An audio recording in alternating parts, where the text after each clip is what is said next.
అన్నిటికంటే భరతమాత మీద కనీసం గౌరవం లేని మహానుభావుడు. ఆగస్టు 15వ తేదీన జెండా వందనం కూడా చేయనటువంటి భారతీయ పౌరుడు.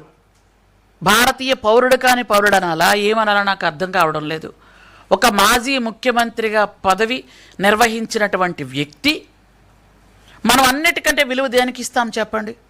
జాతీయ జెండాకి ఇస్తున్నాం. ఎప్పుడో ఒకరోజు తల్లిదండ్రితోనో ఒక మాట అనిపించుకోవచ్చు, ఒక మాట అనొచ్చు. తల్లిదండ్రి కాళ్ళకి నమస్కారం పెట్టినా పెట్టకపోయినా, గురువులకు నమస్కారం పెట్టినా పెట్టకపోయినా ప్రతి ఒక్క పౌరుడు జాతీయ జెండాకి తల వంచి నమస్కారం పెట్టడం అనేది మన తాలూకా సిద్ధాంతం, మన సంస్కృతి, మన సంప్రదాయం. అది మనకు జాతి ఇచ్చిన గౌరవం. అట్లాంటి గౌరవాన్ని కూడా పక్కకు తోసేసి ఈరోజు ఒక భరతమాత అంటే నీకు గౌరవం లేదు, కన్న తల్లంటే గౌరవం లేదు, ఒక చిన్నాన్నంటే గౌరవం లేదు, తండ్రి చనిపోతే ఆ శవం పక్కన నిలబడి రాజకీయం చేసినటువంటి తండ్రి దగ్గర గౌరవం లేదు, ఎవరన్నా గౌరవం లేదు. అసలు ఏం బ్రతుకో నాకు అర్థం అవడం లేదు ఆ మనిషి బ్రతుకో. ఈరోజు ఎంత దారుణంగా మాట్లాడుతున్నారు మీడియా ముందుకు వచ్చి అంటే, ఒకదాని నుంచి ఇంకొకటి లింకులు లేకుండా మాట్లాడుతున్నారు.